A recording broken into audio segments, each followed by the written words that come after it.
No. Anything that's every day is a significant percentage of your life. Compare yourself to who you were yesterday and not to who someone else is today. One of the things I tell people when they're trying to develop a vision for their life or an implementable plan is make a bad plan. Like, make the best one you can, but don't get obsessive about it. It's like, make a plan, implement it. You'll figure out when you implement it why it's stupid exactly, and then you can fix it a little bit. And then you can fix it a bit more, and then you can fix it a bit more. I don't think that I've ever been in a situation where if something wasn't going right for me and I sat and thought, okay, all right, I'm willing to figure out what I'm doing wrong, which is a big thing to think because you never know how much you're doing wrong. It might be something that you really don't want to contend with. But if you clear some space to meditate on that, the probability that you'll figure out something that you did that was stupid, that's bending you and twisting you in the wind, you'll get an answer very, very rapidly.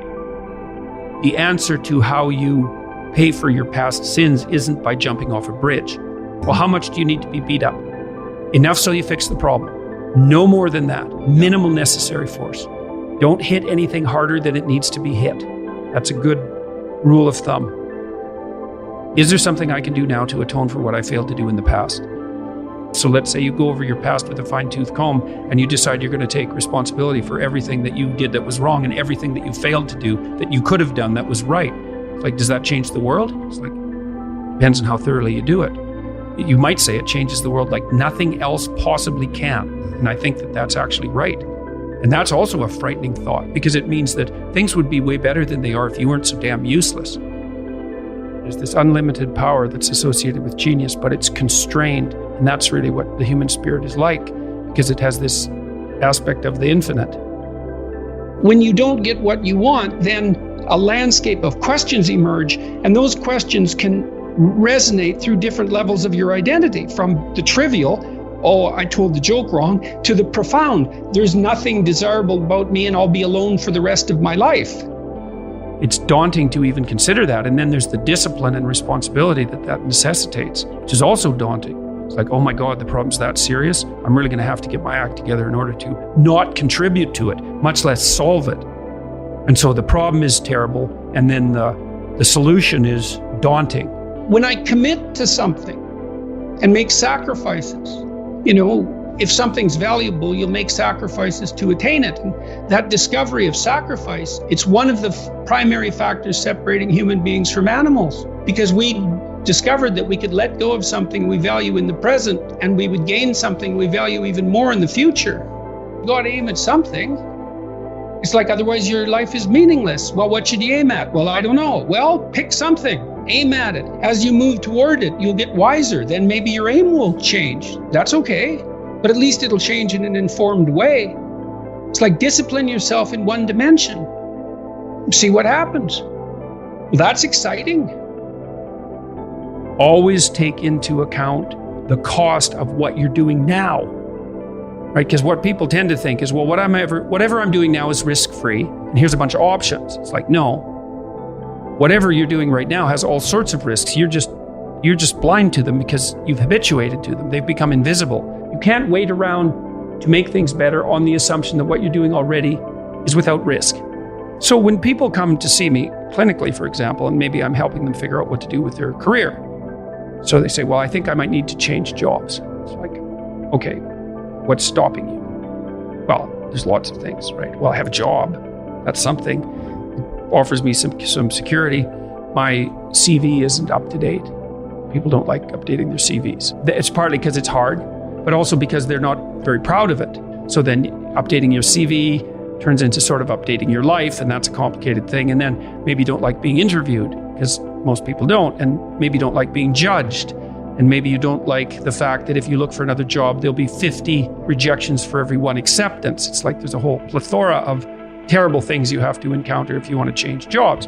So you think, well, I'm not going to do that. The risk is too high. It's like, fair enough. What's the risk of doing what you're doing?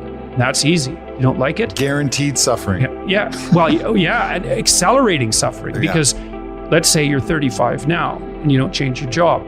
Well, you'll be 40 so fast you can't even believe it. It'll just happen. Like, it'll take 5 years, but it happens overnight in the same way. And if you haven't changed, then you'll be the same except worse. So that's the alternative. If you don't find what you're doing sufficiently productive or responsible or meaningful or engaging or all of that, it's like, well, there's a big risk in changing it. It's like, yeah, there is. In our phenomenological landscape, so that's the world as we experience it, complete with emotions and motivations and dreams. And so the full range of human experience, including the subjective and the objective, let's say, can broadly be broken into two domains. And one is the domain of things that are beyond our grasp and reach, and that's the unknown. The unknown emerges. When the unknown emerges, you tend to experience anxiety. And then there's the known, and I define the known very specifically and very carefully. The known is the place you are when what you're doing produces the results you want. And I say want because that brings motivation and emotion into the game. So you're motivated to pursue something. You pursue it, and what you want happens. Not only do you get what you want, but you get validation for the structure that governs your perceptions and your actions. Now, there's lots of different ways to interpret the world, and you can maybe even make a case that there's an endless number of ways to interpret the world. And the problem with that is that it kind of disorients you in terms of what you should be doing. But just because there's a very large number of ways to interpret the world doesn't mean there's a very large number of productive, meaningful, and sustainable ways to interpret the world. And one of the things you do have to do is figure out how you can conduct yourself today so that you don't upset the apple cart in a week or a month or a year, right? Because you're playing an iterating game. One of the things I often tell my clients, this is a really useful thing to know too, there's a lot of emphasis in the New Testament, especially in the Sermon on the Mount, on paying attention to the day.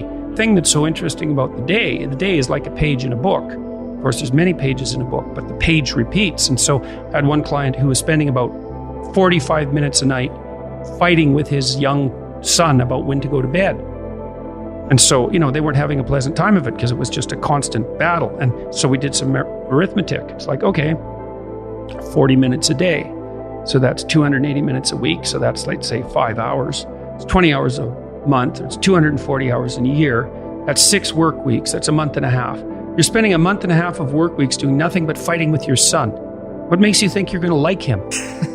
Right? Well, and you think, well, it's only 40 minutes a day. It's like, don't fool yourself. You're awake, let's say 16 hours. 5 of those hours are basically maintenance. So you got about 11, and then 7 of those are work. So now you're down to 4. And so if you're spending 15 minutes a day doing something painful and stupid, and you do it every day, it's like 10% of your productive life. Yeah. And so it's really useful to get, because people think backwards. They think, well, I have a vacation coming up and that's really important. It's like, no, it's not. You're only going to do it once. It's not that important. Yeah. How you treat each other at lunchtime, if you eat together every day, that's your life. Yeah. Fix that. Yeah. Get it so that the food's good. Get it so that you're happy with the people that are sitting there. Fix that. It's like, poof, 10% of your life is fixed.